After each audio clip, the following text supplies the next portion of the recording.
This episode is brought to you by the 2025 Lincoln Aviator SUV. The 2025 Lincoln Aviator nails that feeling of next level confidence. The updated grille and sleek lights, total head turners. Under the hood, a refined twin turbo V6 powers you through with authority. Inside, pure comfort. Plush 3-row seating, custom climate control, available massage seats keep you ready to tackle whatever's next. Explore more at Lincoln.com. Some models, trims, and features may not be available or may be subject to change. Check with your local retailer for current information. Lincoln and Aviator are trademarks of Ford or its affiliates.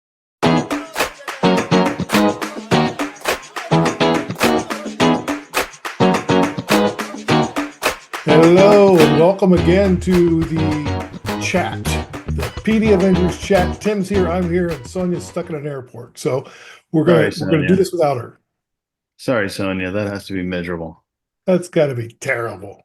Better you than me. Yeah, but she is coming back from someplace nice, so. Yeah. So each week we get together and we chat about a topic. You know, not for very long. We just got like about 7 to 10 minutes in us.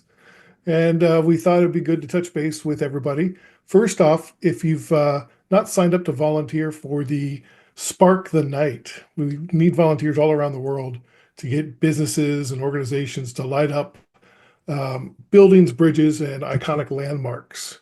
We've already reached out to over 500 businesses, and we need to get at least 2,000 if we're going to hit our goal of lighting up 650 different locations around the world. So email me, Larry at pdavengers.com, if you are interested in volunteering to set some of those up. Tim and I are going to talk today about how do you balance the challenges of Parkinson's disease and keeping normalcy in your life. That's a really tough one because I think about, DBS has really given me sort of a new lease on that balance. But prior to DBS, my life, everything revolved around Parkinson's. And we've had to give up some stuff. Like I nap every day around noon, which even on the weekends. And so that's like kind of puts a crimp in the family plans when I go to a museum or when I go to a festival or something. I'm like, I gotta be back around noon or 1 if I want to take my nap. If I don't take my nap, I'm a mess. I'm the same. DBS, I would say the same thing. DBS has given me a new lease on life. Prior to that, life looked very different with Parkinson's, but still today, I plan my nap. And this afternoon, I've got a couple of things, extra things on today that's infringing on my nap, and we're supposed to go out tonight. And I'm just like, oh my gosh, how am I going to get it done? Because I got to sleep before we go out.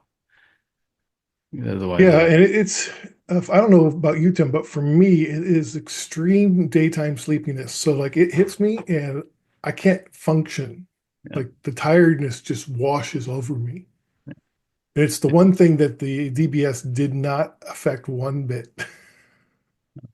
It affected my sleeping at night. I sleep so much better now that I've had DBS. Like last night, I slept for almost 8 hours. Wow. Yeah, it's What's the secret? unbelievable. I don't know. I don't know what it is. Change any other routines, any bedtime routines or? No, I've changed nothing else except the DBS. It started as soon as I was home from DBS. It made a difference in my sleeping pattern. And am I still tired during the day? Absolutely. I still have to have a daytime nap, but I will still be out for 7, 8, and 6, 7 hours a night, which Wow. is huge comparatively because it was like 4 and 5 hours prior. Yeah. Prior, mine was like 3 to 5 hours. Now Yeah. I'm like 5 to 7 hours. And they will tell you, every neurologist will tell you that DBS will have no effect on your sleep, but I have done nothing else. I've done nothing different. Oh, that's great. And for the honeymoon, I was sleeping like a baby. Right after the surgery, before they turned it on, I was like, this is terrific. Yeah. But how to balance things? I really think it's an attitude is a huge part that the times I think we don't want to admit that Parkinson's is having as much of an effect as it is. I was talking to someone on social media the other day about how we often like to say that Parkinson's doesn't define me. Well, I understand the sentiment of that, and I agree with the foundational sentiment that I don't want to allow Parkinson's to so control me that it defines everything about me. But Parkinson's very much defines my life. I have to have an afternoon nap. I have to. It prevents me from going to my regular job every day. I had to retire. It has taken certain things away from me that I'm not going to get back. So in fact, it has defined me. So what do I do with that? Well, A, I accept it because there's nothing else I can do. And two, I make allowance for it. I build my life around it. Yes, it's there at the center, but I build my life around it. And I make sure that my life goes on. Do what you can do when you can do it. That's right. So like improv is new to me during Parkinson's, and it really helps balance me out. It's weekly built-in laughter. And that helps with my positivity and my energy, and it's an hour and a half where I get to spend time with my friends joking around and laughing and learning how to do improv. And for me, that's been a lifesaver. It's really been a lot of fun. But just like anybody with any exercise, routine, if you play pickleball or if you play table tennis or if you play, U-turn. You got a U-turn and work out every day. yeah, if There's you something. do aerobics or whatever it is that you've decided to do, that should help. That should get your endorphins going and Mhm. maybe even manufacture some of your own dopamine Yeah. if you've got any juice left in there. I'm probably about it down to 10%. So, it takes a lot of effort to produce anything more. Yeah, for sure, for sure. Um, and I'm trying to think what else we do for balance. My wife and I try to share the duties around the house. I'm not as present as she is, so she notices things before I do. And like, oh yeah, I saw that there, but I didn't think to do anything with it. But I think that's a carryover. I don't know if we could put that all in the Parkinson's bucket. Yeah. Yeah. I think we have to be very deliberate in what we build into our lives. That there are those special things, there are those special moments, there's all the stuff that we want to do, but sometimes don't feel like doing or are a little apathetic about doing that we have to stop and say, no, we're going to do this Yeah. and ensure that they happen. What's the most recent thing you've done like that? Well, we're actually a little bit bigger one. We have been putting off going to Florida to see some friends for a long time. Every season they invite us down to see them. And we're always like, him and haw. And finally, this year we said, no, we're going. We're Well, sitting good. around the house doing nothing. And we're That's going. great. So that's something that I had to kind of make myself do. I've been sort of out of the mode of going and traveling for a while. So Well, just the idea of traveling can be overbearing. It can be, ugh, yeah, and so I really think that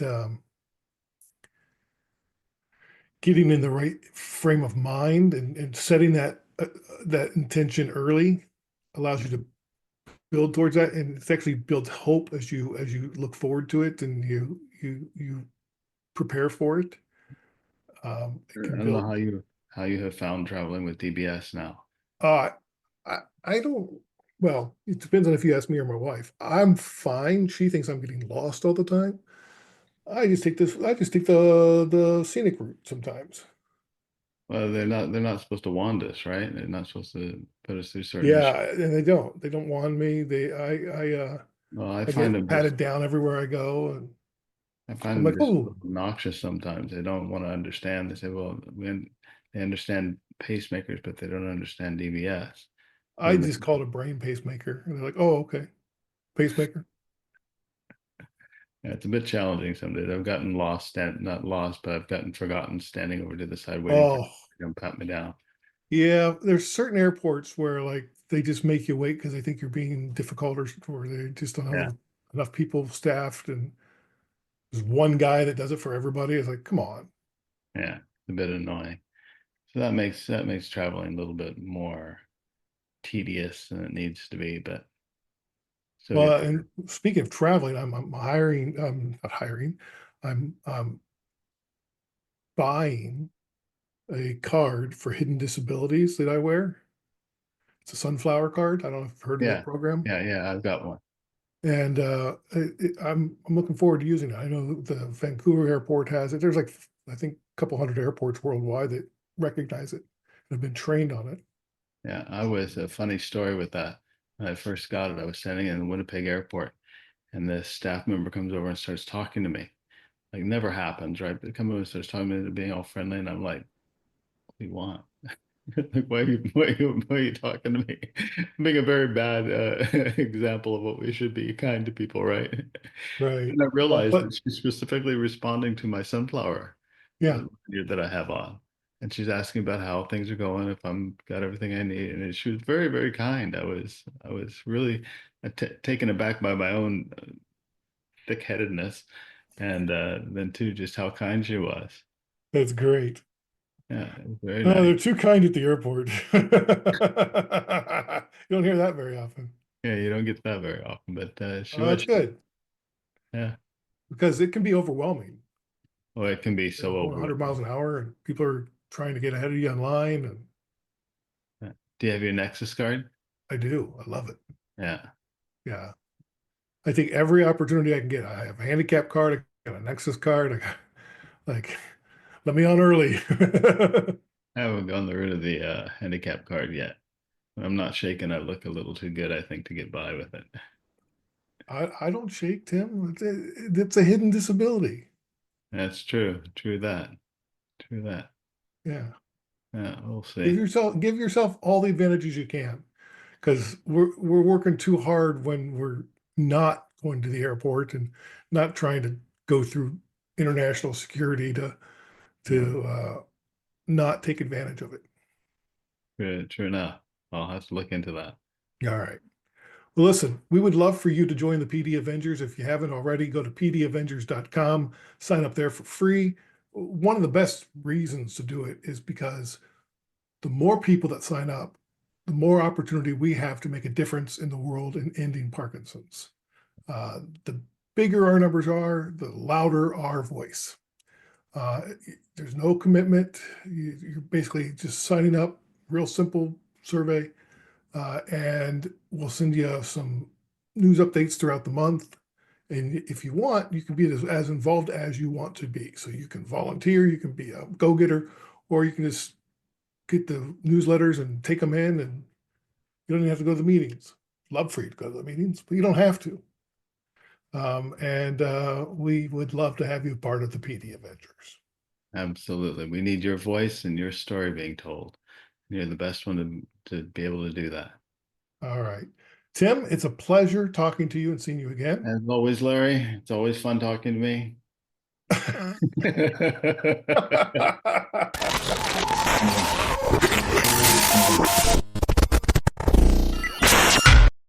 Home Network is here. I love it. Discover the best shows and your favorite trusted experts all under one roof. Are you kidding me? Every Thursday, watch heartwarming programs like an all-new Extreme Makeover Home Edition at 8. We are so lucky to be a part of this. And Honest Renovations, starring Jessica Alba and Lizzie Mathis at 9. Changing these homes, we can change families. There's no place like it. Home Network. Stream on Stat TV.